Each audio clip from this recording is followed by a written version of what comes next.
we're talking about hair now. We're talking about hair. People have asked about hair. Who asked about hair? No one's asked about hair. Welcome to the 15th Floor, a Radiohead reaction podcast where a Gen X father tries to convince his Gen Z son that Radiohead is the greatest band of all time by introducing him to Radiohead music one song at a time when he reacts for the first time and I react for the 10th, 20th, 30th, whatever millionth time. You thought I was just going to leave it at 10th. There's no song that I've only heard 10 times. Mm-hmm. It's all in the millions. Easily the millions. We did Optimistic last time, and we'll talk a little bit about that, just a little bit, as we go over a comment here. But I said it was time to get it to Amnesiac. Amnesiac is, after, 16 episodes, 17 episodes, however many we've done, this is the last album that we have not covered yet. Multiple albums we've done multiple songs from. We have not done Amnesiac, so it's time to do Amnesiac.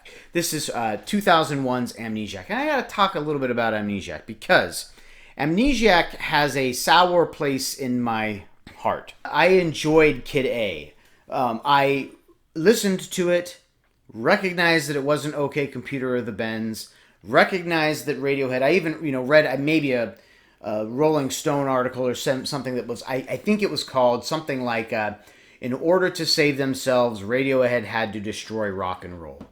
And that's what Kid A was. It was them saying, we can't keep doing melody-heavy guitar music. We've got to expand a little bit. And so when they did Kid A, and Kid A was really good and very easy to listen to, but I, maybe a little bit, maybe a lot, was kind of hoping they got it out of their system. And the next album would be a return to form. Of course, had I known where they were going, it wouldn't have mattered. I would have been perfectly fine. But then Amnesiac, which was kind of rumored that it was coming, and it was very clearly being advertised as kind of the B-sides from the Kid A sessions. And so I was like, ugh. When Amnesiac came out, I listened to it all the way through, and the entire time with the thought that these are the rejects from Kid A. And it was not fair to Amnesiac. And I remember a friend of mine down in Texas saying to me, we both love Radiohead, and he said, I'm really getting into Amnesiac lately. And I remember thinking, really? There's a couple of good parts on it, but it wasn't until... So then Hail to the Thief came out, and I really enjoyed Hail to the Thief. And it wasn't until In Rainbows came out that I realized I need to go back and I need to figure out what I missed in Amnesiac. So I didn't really discover or even enjoy Amnesiac until after In Rainbows came out. So it was a long time before I forgave Amnesiac for disappointing me so. Instead of hearing it as an album like it should be, I was hearing it as the discarded material that they didn't want to use. And now you hear it in order as an album, and you're like, oh, wait a minute. This makes so much more sense. This is perfect. And if they had never mentioned that it was all done at the same time that Kid A, then it would have stood alone a lot better. Today, we're going to do the closing track from 2001's Amnesiac, Life in a Glass House. Somebody did make the comment, and I will repeat now, that Radiohead is amazing and excellent.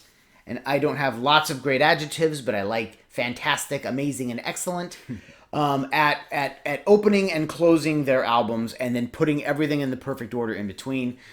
This is piggybacking off of Like Spinning Plates, which comes just before it, is a great finish to Amnesiac. But this song is actually, like a lot of stuff that shows up on Radiohead albums, is actually a little bit older. There's rumor that that Life in a Glass House is as old as about OK Computer times. And they just never nailed it down. They started trying to record it, and they needed some help. So they called upon some people to help them out. And by the time the song's over, you'll have a pretty good idea of who they called on to help them out. I do have to say, we had a number of requests for Life in a Glass House. And I really... So I wrote all the names. I didn't write them down. I put them in a Microsoft doc. You know what that is. And like a Gen Xer, I was like, cool, got it. And I printed it off and then didn't save that document. It also had the lyrics that Jacob usually looks at. The printer was out of ink. Classic. So I went back to, oh crap, I've got to get those names, and I hadn't saved the document. So I didn't have anybody's names, but we had a lot of requests. Just look at the last several videos. People said, okay, you're doing Amnesiac, do Life in a Glasshouse. And so I'm sorry, because a lot of people who requested it are people who've been listening and watching from the beginning. So I'm sorry we can't get all your names on there, but raise your hand in the comments, say I requested this one. If you have not heard the song Life in a Glass House, in the description we have Life in a Glass House and one of the only live versions you can find of it, the Jules Holland live version. And that's a great version to watch. You get to see Tom York really harness his inner Joe Cocker, and you get to see the other musicians really do their thing. And it's beautiful. So please watch that. Listen to the whole song. Get an idea of what Jacob's reacting to. But without any more interruption, well, there'll be plenty of interruption. We interrupt it every time. But with nothing else to say, from 2001 Amnesiac, this is Life in a Glass House.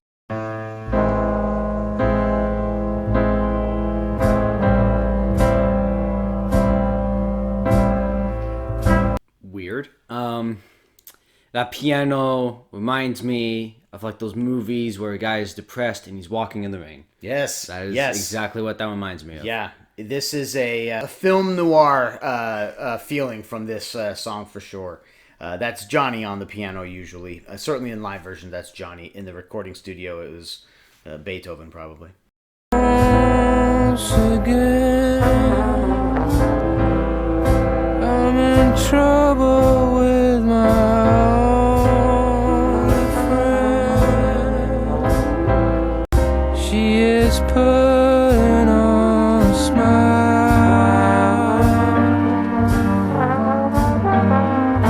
living in a glass house, packed like frozen fish.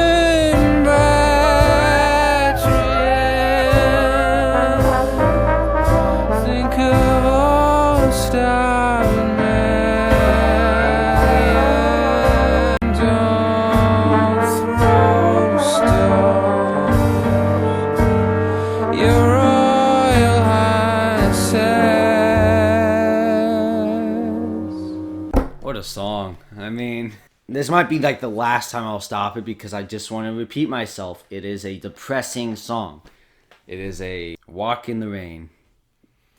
A lonely walk in the rain. I feel like it's raining outside and it's nighttime and you just want to like have this peace. You listen to this song and you go outside and just listen to the song. Yeah. I feel like that will be a perfect fit. This is in the style of New Orleans funeral jazz. And that's why it's depressing. Yep. It is in that style on purpose. You hear that trombone, and you're going to hear a lot of trumpet right now. That clarinet underneath, moving. The timing of the moving. We'll talk about it afterwards. We'll talk later. Well, of course, I like to sit around and chat. Of course, I like to stay and chill.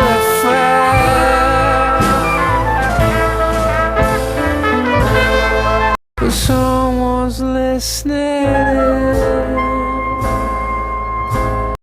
Once again, we are hungry for lynching. You should turn the other cheek.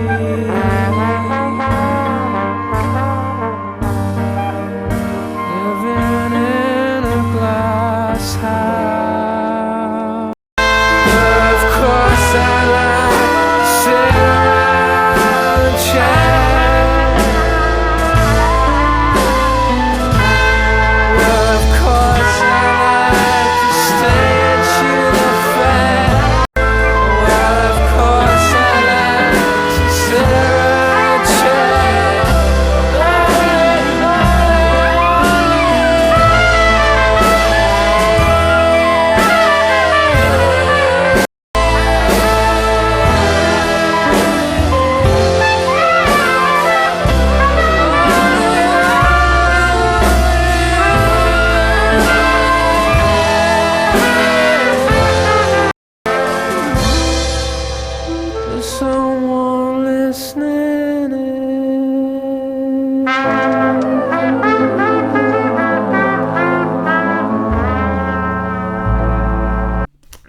think it was you. I don't remember who said this, but when you're listening to a song, you don't want to think about who it was made by. You want to just listen to it as if it was just any other song.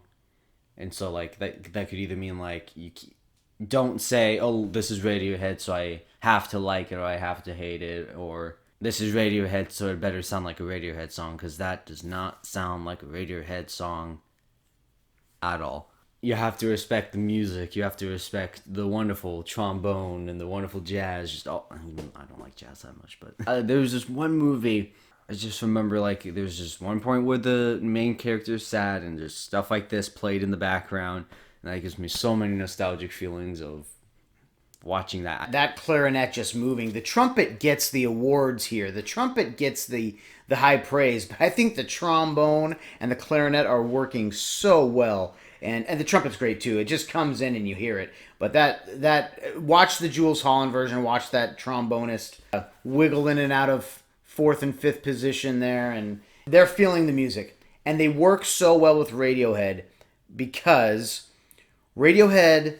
I'm not picking on other bands, but a lot of other bands, including Imagine Dragons, they respect the tempo and the beat and the rhythm. So a quarter note is a quarter note, and it ends when it ends, and it begins when it begins. A half note is a half note. It begins when it begins, and it ends when it ends. Whole note's a whole note, and you sing that from beginning to end. You start here and stop here, and the tone sounds like this. Radiohead says we're going to mix that up every time we do it, which is why so many people say watch the live versions, because the live versions, they don't always, it's not that they're doing it better, they're doing it differently, and differently is better when it comes to Radiohead. But they're saying this quarter note is going to sound different than the last quarter note. Help me out here, Radiohead fans. But Radiohead has a way of making each note say its own story. And when you that is the most cheesiest thing I've ever heard. That's okay. That's okay. I have passed the age where I now puns are funny and cheesy is good. And if I tell you the same story that I've told you before, it's endearing. So those are all things that I've qualified for just by how the time I've been on the earth. So when I hear this song, when I hear Tom York wailing this, the lyrics that don't really match the jazz that is being played, but does. The general consensus is it's about the pressure from the media looking in on you. You're living in a glass house. You can be seen by everybody. Everything you do is, be very careful about what you say because everything can be scrutinized. There's so much more about living in a glass house. There's, the old, people in glass houses shouldn't throw stones, talk about being a hypocrite and things like that. And so even though the lyrics are not necessarily a funeral song or walking down the street with your hands in your pocket while it rains, the way he sings those lyrics makes you feel like that's what it's about. Tom York is singing lounge singer style or big band, slow big band style to jazz in a rock and roll song. And this is 2001, so not long after we endured, happily or helplessly, ska music, which was, it kind of had a couple of years post-grunge where ska was a thing. Real Big Fish is a classic ska band. Basically, ska is punk pop with horns, with brass. And we got real excited about it. It was a new thing, and it got real old real fast. About 1 or 2 years into it, we're like, yep, heard this, and we were done with it. So to bring back instrumentation like this and for Radiohead to, they don't say it, but I'll say it for them, to say, this is how you utilize these types of musicians. And it's really well done. And as far as what he's singing, he's just singing like Tom York. He doesn't sound like a lounge crooner, but he is singing like that. He could easily place him in the 1930s in this song. And except he's not doing it insultingly.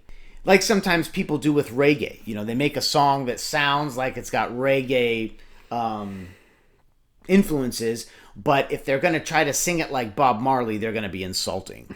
There was a band in the 90s called the Squirrel Nut Zippers, and they were really exciting. It was big band music, and the singers, they were different singers, different vocalists, but they were really actually, instead of just singing, they were trying to sound like 1920s, 30s, 40s musicians. So, I mean, talking like you're talking into a microphone like this, see? I mean, it's like you're trying too hard. You're actually kind of doing a parody. But it's just so well done and fits perfectly at the end of this album. And it to me, the sad film noir, walking down the street, sad thing is it's my reminder that I should shamefully remember that I besmirched Amnesiac before I embraced Amnesiac. 6.5. Yeah, let's talk about artwork. So my daughter's boy, she and you are on the same page. She says being isolated, being lonely, alone, no friends, no privacy. This is exactly how it made her feel. That's a very sad looking girl. I don't know how you could listen to this song and not think of something like that. If you drew a picture of a bounty castle, then I'd have you see a therapist. Oh yeah, and then his picture says, so the orange outline around is the Glasshouse, and yeah. And then it says, why are we in a glass house? Question mark. And the guy on the left says, I don't know. You can imagine for a young boy that hearing about a song called Life in a Glass House, he's kind of confused. I tried to explain once they drew their pictures what life in a glass house, what throwing stones in a glass house and all that stuff means. And they just wanted to go to bed. The one comment I did have that I was going to go over, it was easy to remember anyway. It was from Mixomatosis. I think we've already done a comment by Mixomatosis. I think so. Maybe that person is just a great commenter. Yep. But their comment was about the video, the choice to do Optimistic as a odd choice. And I chose that comment because, yeah. I think it's fun to kind of go all over the place, not just in the library, but in the styles. And we had just done Fake Plastic Trees. And then we did Optimistic, and now we did Life in a Glass House. It would be really hard if you knew nothing about Radiohead to pinpoint what the heck we're listening to if you hear those three songs in a row. And I know everyone has their favorite from every album. So when I choose Let Down, everybody says, why would you start with Let Down from OK Computer? Because we're going to do them all eventually, and we might as well start with Let Down, which was a big mistake. So you guys are right most of the time.